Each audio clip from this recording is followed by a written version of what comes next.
Happy Tuesday, Anthony Special here with Big Energy Profits. Hope you guys are having a wonderful day. Just want to give you a quick market update, kind of let you know what's going on here. We're still playing in this technical range between the mid $57 to mid $62 area. We are still kind of captured here. This is an area of congestion. We saw this earlier throughout last year. Through several points of last year, I should say, not earlier last year. Through several points of last year, we saw the market consolidate before it continued on in the direction it's going to move in.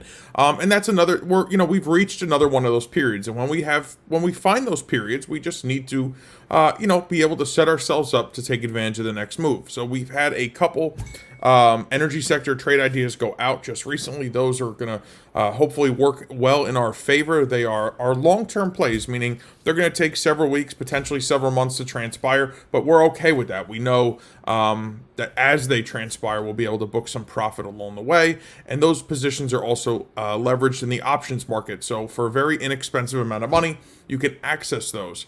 Now, what's hot on the news today? The Johnson & Johnson vaccine has been halted or paused, whichever word you prefer to use, by the CDC and the FDA. Why has this happened? Now, the Johnson & Johnson vaccine has been administered to roughly 7 million Americans. 6 middle-aged women have exhibited some blood clotting issues. I don't know how temporary this is going to be. It seems as though, at least here in the Northeast in the United States, New York and New Jersey have not disrupted their appointments that they had today for people to receive the Johnson & Johnson vaccine. What they've simply done is replace them with the Pfizer or Moderna. So this is going to cause a ripple here, and we know that we discuss this on basically a daily basis. There's two parts of the equation: supply and demand.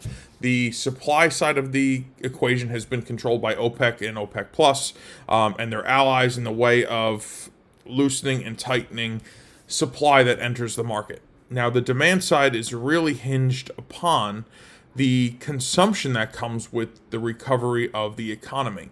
Now, Michigan, for example, is a state that is basically losing control again. Their healthcare system is almost completely overrun, and they are floundering. Now, they're asking for vaccines from the federal government. The problem with that is the vaccine, if they administer it to somebody, doesn't become effective until somewhere between 2 to 6 weeks out from now. So if we were to take supply from other areas of the country and ship them to Michigan, where's the next outbreak going to come? So this all comes down to some strategic form of planning. Hopefully Michigan can get their situation under control. Hopefully they're going to be okay. Hopefully this Johnson & Johnson issue, whatever it may be, can be rectified quickly and they can be put back online, because they have consumed a chunk of our vaccine quota. Now, Johnson & Johnson also not that long ago had an issue with a bad batch, and they had to destroy X amount of millions of doses. So these are the hurdles that come along the way. For all of us, this is the first pandemic we're living through. The last pandemic was the Spanish flu, which was in 1919. Most of us were not alive during that. And if we were, we certainly don't remember it. So with that being said, this has been a learning curve for the entire globe: Europe, China, America, South America, Central America. We have family in Central America, my wife and I, and they're struggling as well. So it's every inch of the globe this has reached in its own fashion, and we just need to continue to deal with it. So again, while we were in this area on a technical basis of this area of congestion, we're here because there are some unanswered questions. Is there going to be some slowdown in the vaccination process? Is there going to be some surging in cases? Is there going to be some tightening of the economy?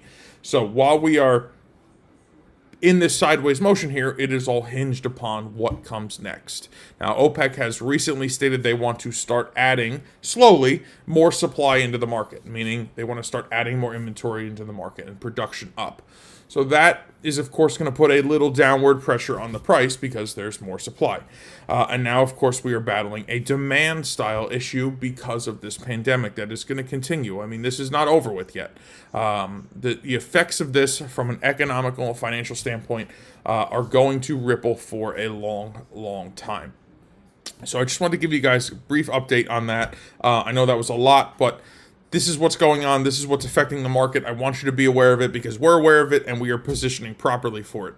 So There's a link directly below this video. Click on it, check out the training webinar if you want to learn more about the the style of trading I do, who I am, where I came from. I'd love to share all that with you. If you think Big Energy Profits may be a fit for you, we'd love to welcome you to the family. We have a growing membership here that are doing very, very well with the the data we're putting out for them, and we look forward to inviting you to do the same. So guys, have a great day. I hope you're doing well. I hope you're staying well. Most importantly, I hope you're healthy.